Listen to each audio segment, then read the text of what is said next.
We decided to walk home instead of calling a ride. It was past midnight, the kind of late where the streets feel abandoned but not quite asleep.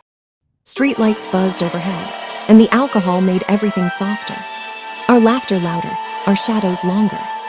We joked about how quiet it was, how the city felt fake, like a movie set waiting for actors. That's when we noticed the people. They were scattered along the sidewalk, standing alone or in pairs, pretending not to notice us. At first, nothing seemed wrong. Hoodies, jackets, hands in pockets, normal silhouettes. Then one of them looked up.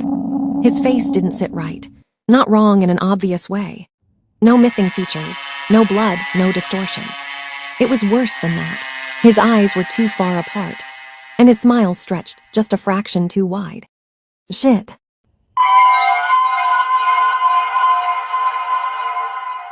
When he smiled, none of his muscles moved except his mouth.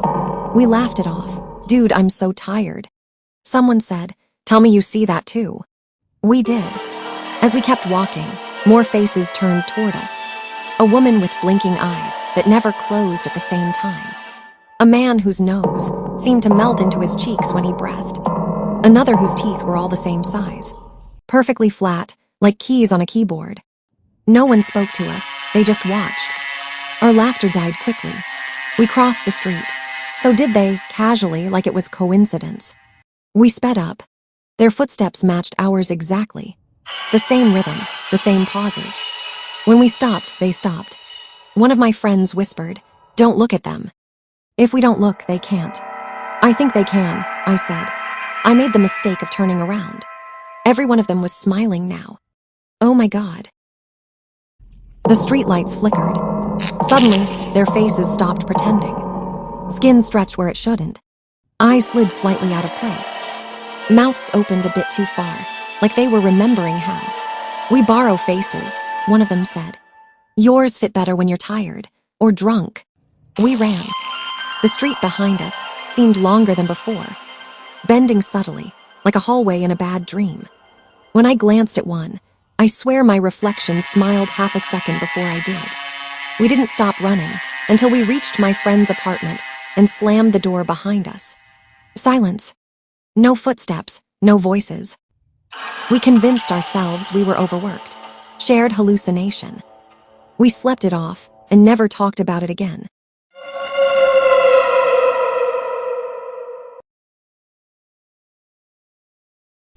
The doll was never meant to be lost. That was the first thing I remembered after it came back.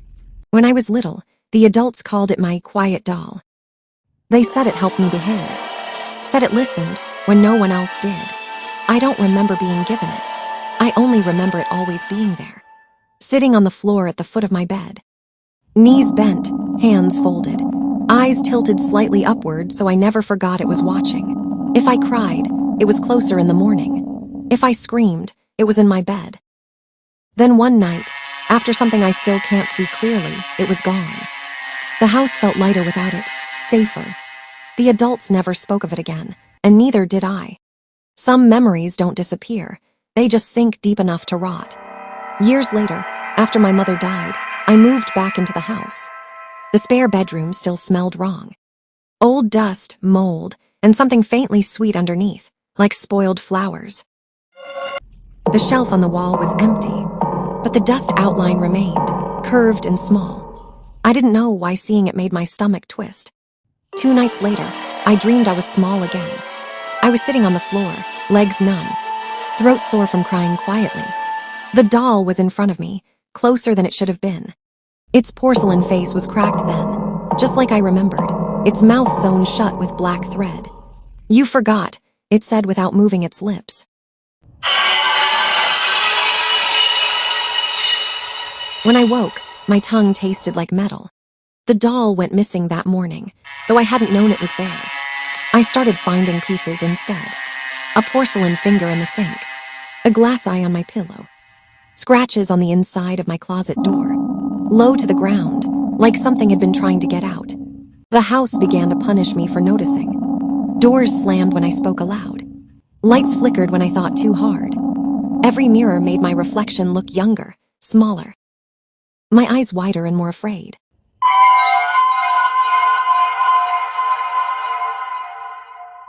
I stopped sleeping after the crying started. It came from beneath the floorboards, soft at first, then louder. A child sobbing, interrupted by a sharp tap tap tap, like porcelain being knocked gently against wood. I tore up the floor in the spare bedroom. Underneath was a crawl space. Inside it sat the doll, whole again, clean, waiting. Its mouth was open now, stretched wider than porcelain should allow. Inside were teeth, human teeth, small, uneven, familiar. I remembered then.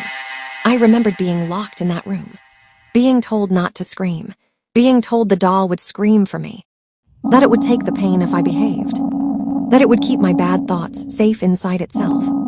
I remembered the night I broke it, how quiet the house had been afterward. Behind me, the crawl space door slammed shut. The doll stood up. "You left me full," it said kindly. "That was cruel." I tried to run, but my legs wouldn't move. It climbed onto me, not heavy, not light, empty. Its porcelain hands pressed against my chest. Sinking in like they were learning the shape of me again. "I carried it for you," it whispered, "but you grew up." Its face softened. "So now you carry me." The next morning, the house was empty. No sign of a struggle, no broken floorboards. Just a doll sitting neatly on the spare bedroom shelf. Head tilted, crack along its cheek, mouth sewn shut once more. If you look closely, you can see something moving beneath the porcelain. Something breathing, waiting to be lost again.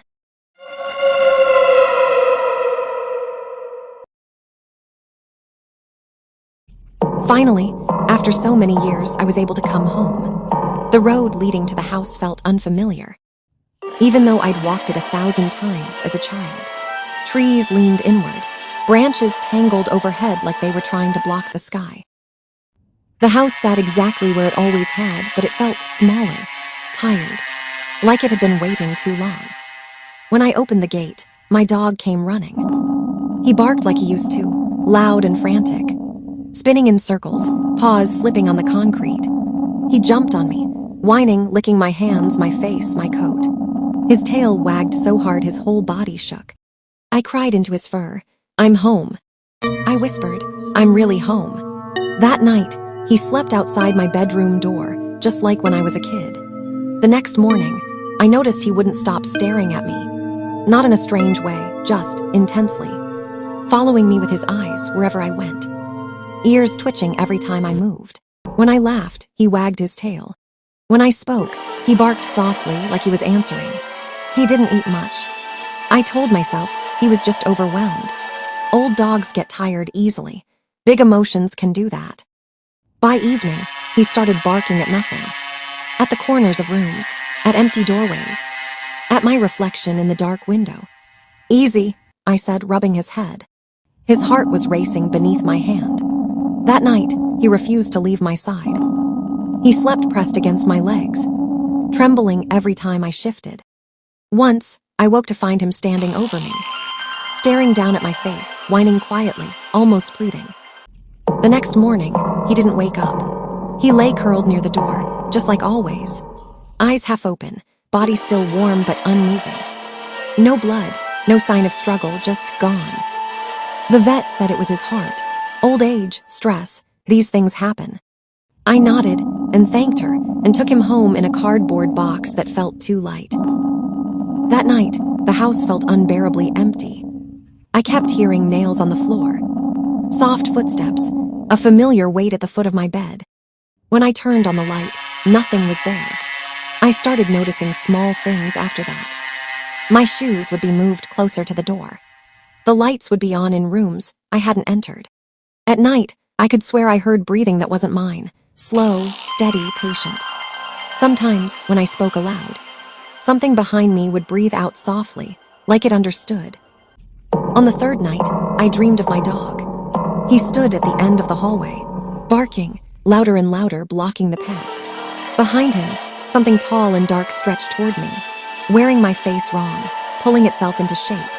I woke up screaming. At the foot of my bed, I saw paw prints. They ended at the mirror. I haven't slept since. I think my dog knew something was wrong when I came home.